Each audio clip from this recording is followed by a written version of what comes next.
everybody, and welcome, Parallaxers, to another Parallax ASMR video. Yesterday, I was talking about some hobbies that I had, and today I picked out some triggers that are related to those hobbies, and I'm just going to talk about them. It's going to be simple ASMR. First up, coffee is probably my number one hobby, if you can call it a hobby, and the way I treat coffee, you should. I got really into coffee during college. It was mostly a necessity then. And then it became a passion when I started researching about how to make better coffee. Unsurprisingly, the coffee in the food court at my college was not great. So I quickly improved upon that, and I've come a long way since then. I co-owned a coffee roasting company years ago. I've written for a bunch of coffee publications online, and I have my own coffee website online too. I'm not going to mention any of those things because if you want to find them, you probably can. And that's not the point of this video. The point is to share this with you. I drink iced coffee every day, even in the winter. It's pretty rare that I drink hot coffee, although there are occasions. And until I discovered the method for making Japanese iced coffee, I used to make... That was loud. I used to make hot coffee and then cool it down. So originally I added ice to hot coffee, or more accurately, poured hot coffee over ice. Pro tip, if you are going to do that, make sure you put a metal fork into the bottom of the cup while you pour. I have read that reduces the risk of the glass shattering from the dramatic change in temperature. The problem with that, though, aside from, let me start tapping on this. The problem with that, with adding hot coffee to ice, is that the ice melts very quickly, as you can probably imagine, and it dilutes your coffee. So unless you brew extra strong coffee, which is to say you use a higher than normal ratio of coffee to water, then you're going to end up with watery coffee, which no one wants. Or maybe you do. If you do, then keep doing that. After that, I started brewing hot coffee and then putting it in the fridge, or the freezer, for up to an hour. So that would cool down the coffee without dilution. So that is slightly better than pouring hot coffee over ice. However, when you brew hot coffee, this gets really complicated and scientific, but the hotter the coffee, the faster the water pulls certain compounds out of the coffee grounds. And there are certain compounds that you don't necessarily want in your coffee. They can make them more bitter, they can make them more acidic, and if the ratio of those compounds is off, then you'll get oddly flavored coffee. I've already been recording for 4 minutes and I haven't said anything, and I've only tapped on this for about 20 seconds. Just bear with me. So there's an issue with brewing hot coffee and then putting it in the fridge because the coffee remains hot, and unless you have a really, really efficient filter, then some of those compounds are going to, or some of the coffee grounds, small particles are going to make their way through the filter, end up in your brewed coffee, and then the residual heat in the coffee is going to continue to pull those compounds out of your coffee. fridge or the freezer, things will continuously get pulled out of those small particles that make their way through the filter, and you will end up with bitter coffee. Again, if you like bitter coffee, go for it. If you don't, though, then you might want to use something like this.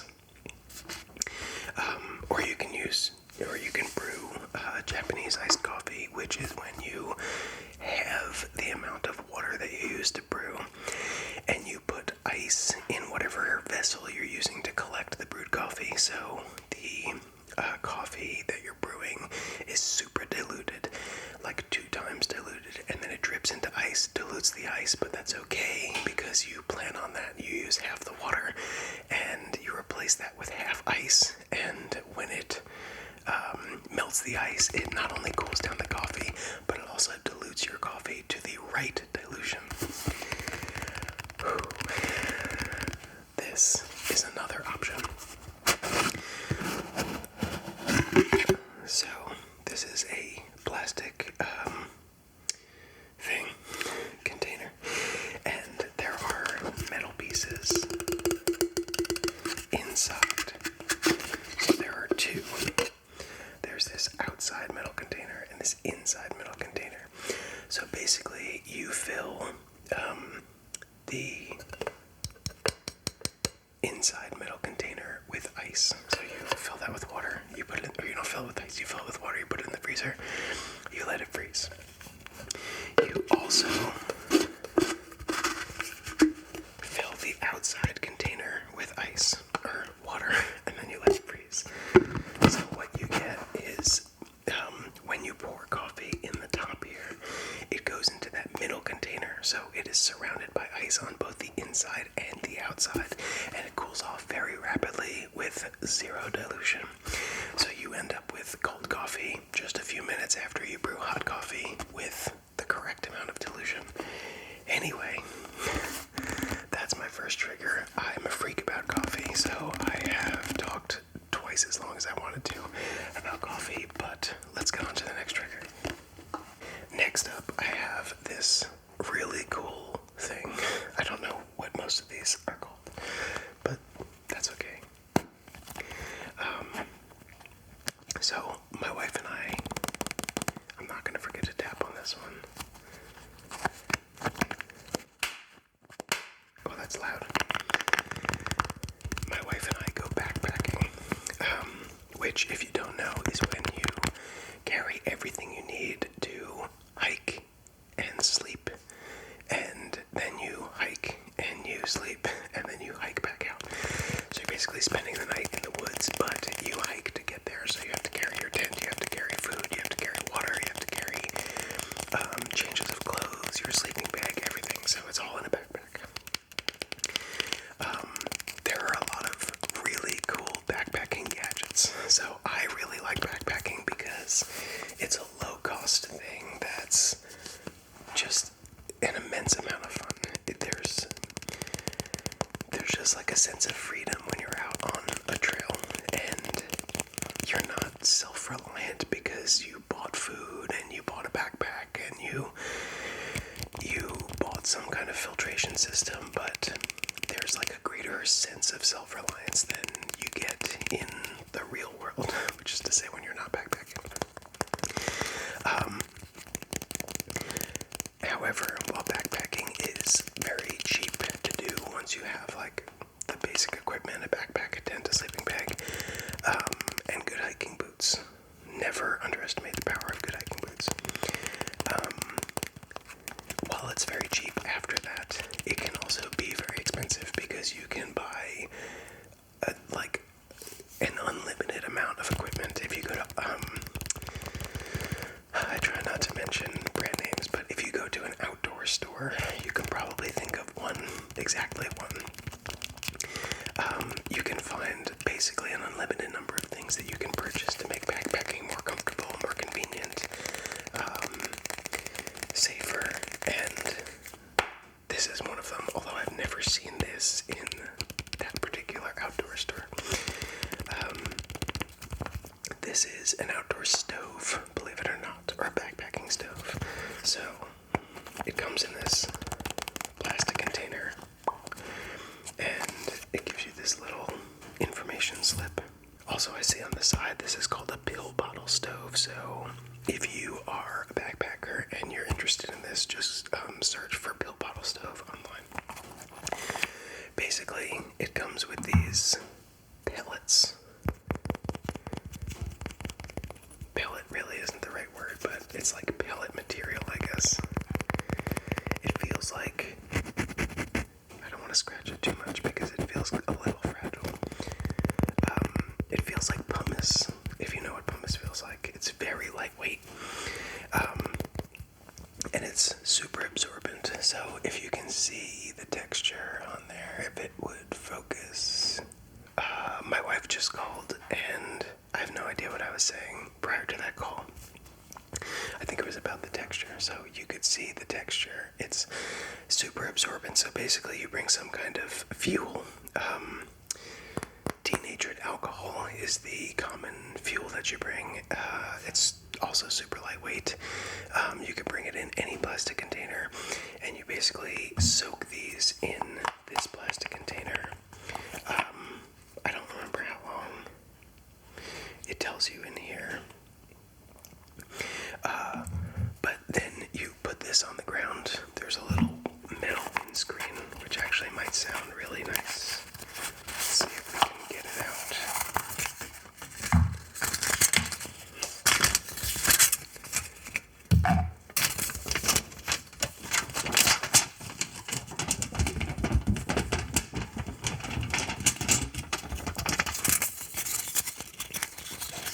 So there's this little metal windscreen, and you put this around the stones. You can stack one or two, and then you just light it on fire. And the alcohol burns. These stones don't, so you can reuse these infinitely. Anyway, I thought this was just a really cool thing. It was really cheap if you compare it to, if you're a backpacker, you're probably familiar with rocket stoves.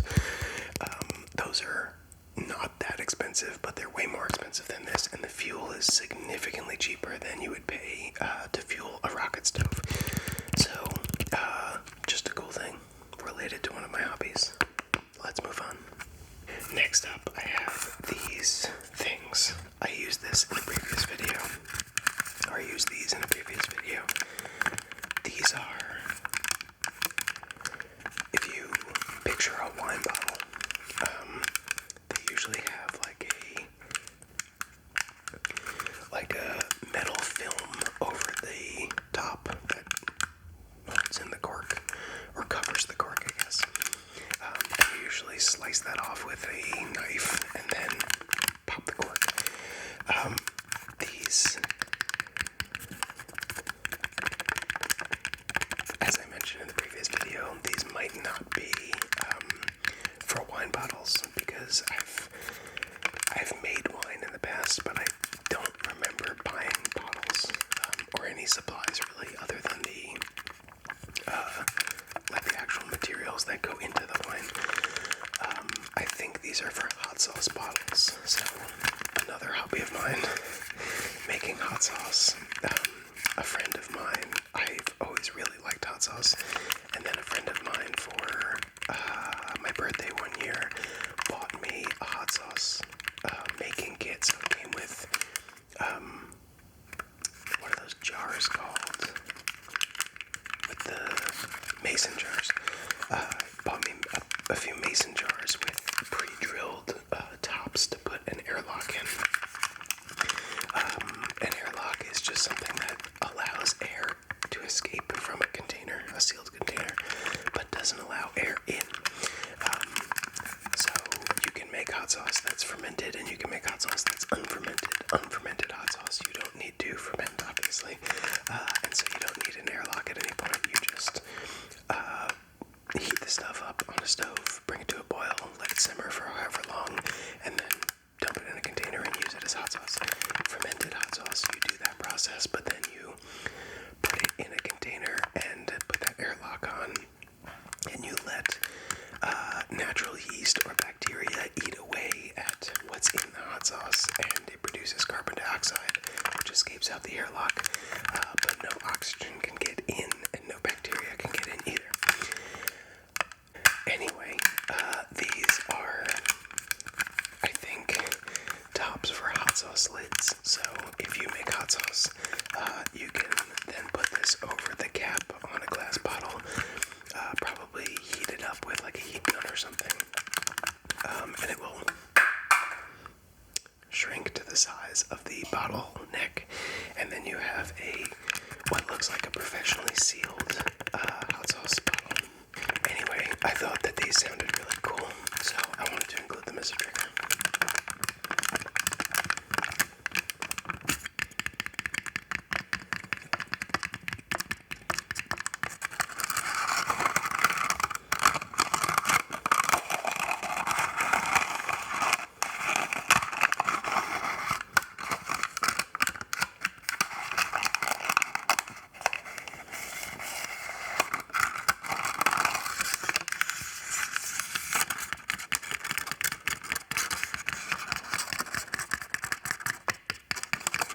Okay, let's move on. Next up, I have this container of wood chips, which I think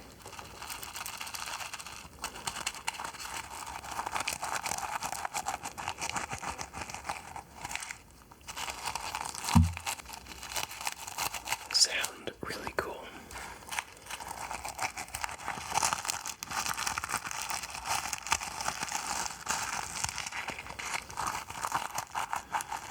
This is not so much for a hobby as it is something that I use every so often. I guess there's a packet of that silica gel stuff in here. I occasionally like cocktails, and a friend of mine gave me, a different friend, not the hot sauce friend, gave me this kit for smoking cocktails. So it comes with this wooden thing that goes on top of a cocktail glass, and then these wood chips and a butane lighter or butane torch, and you basically torch these chips in the wooden container thing, and the smoke descends on the drink, and it gives it like an additional flavor. So some kind of smoky wood. These are dropping all over the place. These are oak chips. It also came with apple, maple, and something else.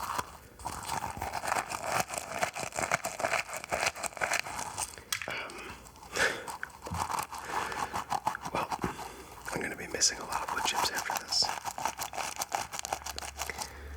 But don't they sound really good? They do kind of hurt my fingers, though.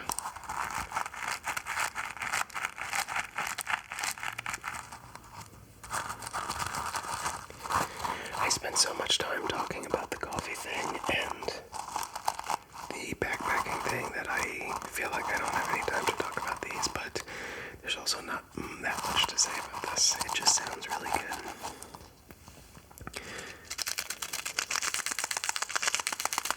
Let's put this back in there.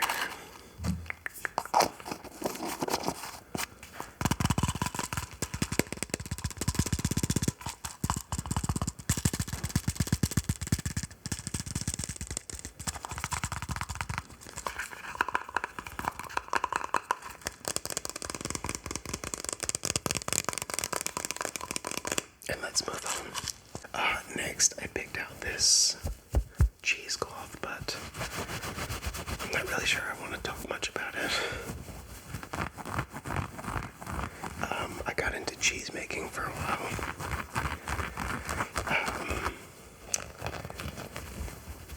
I think I only made it like 3 or 4 times. It's kind of simple, although I think the complexity evolves over time.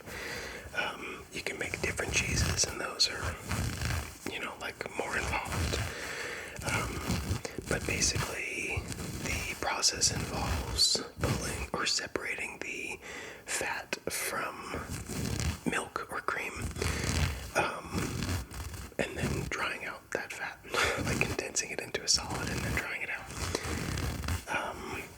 This smells really nice. Not like cheese. It smells like our laundry, so I guess I washed this recently.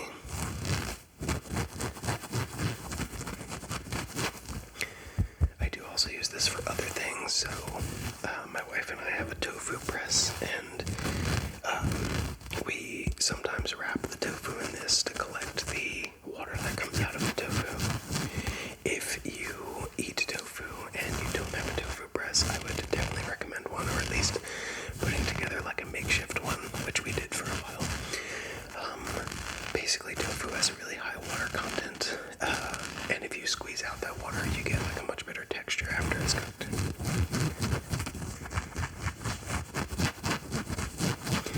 I also kind of wanted to include this because I don't do a lot of scratching triggers, and I feel like they kind of sound pretty good, especially on this heavily textured cheesecloth. But I feel like I'm running out of time, so let's move on. I did pick out this container of beard balm because I guess beard care is like a hobby. I have some stuff for it, but it's not that interesting, so I'm actually not going to talk about this.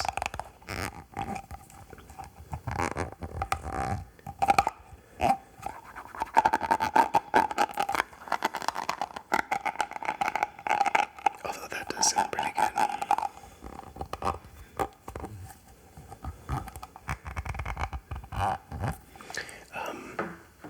The next thing isn't really a hobby either, but it's related to a hobby, so this is something that my sister-in-law got my wife and me from Japan. Also, just a totally random thing, that sentence was grammatically correct.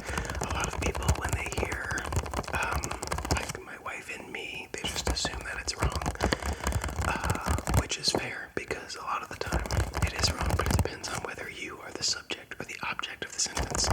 So if you are the subject and you're doing the action, then it would be I. So my wife and I went to the store.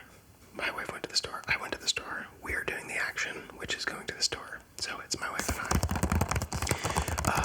If a person gave a basket of fruit, it's a weird example, to my wife and me, it would be my wife and me because I'm the object. The person giving the basket is the subject, doing the verb, giving the basket to the object, my wife and me. Anytime you're the object in the sentence, you use me. Anytime you're the subject, you use I. A good way to do this intuitively is to split up the sentence. So if you said, my wife and I are going to the store, split it up. My wife is going to the store. I am going to the store. You wouldn't say, me am going to the store. So it's my wife and I. Jimmy gave my wife and me a fruit basket. Jimmy gave my wife a fruit basket. Jimmy gave me a fruit basket. You wouldn't say Jimmy gave I a fruit basket. So it is my wife and me. Language is another passion of mine. So I figured I would dive into that a little bit. Anyway, my sister-in-law gave my wife and me this. She bought it in Japan, and it is a set of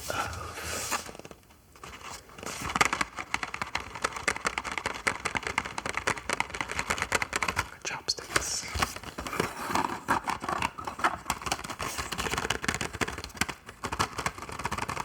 They're really pretty too. And they come with these, like chopstick elevators, I guess. So you don't have to put the part that you put in your mouth down on the table. This is related to a hobby because a hobby that my wife and I have is making sushi, and also just cooking in general. But I feel like sushi making is like more of a hobby and less of a necessity. My wife is a sushi fiend, and I feel like she always wants sushi. I like it occasionally, but not for every single meal.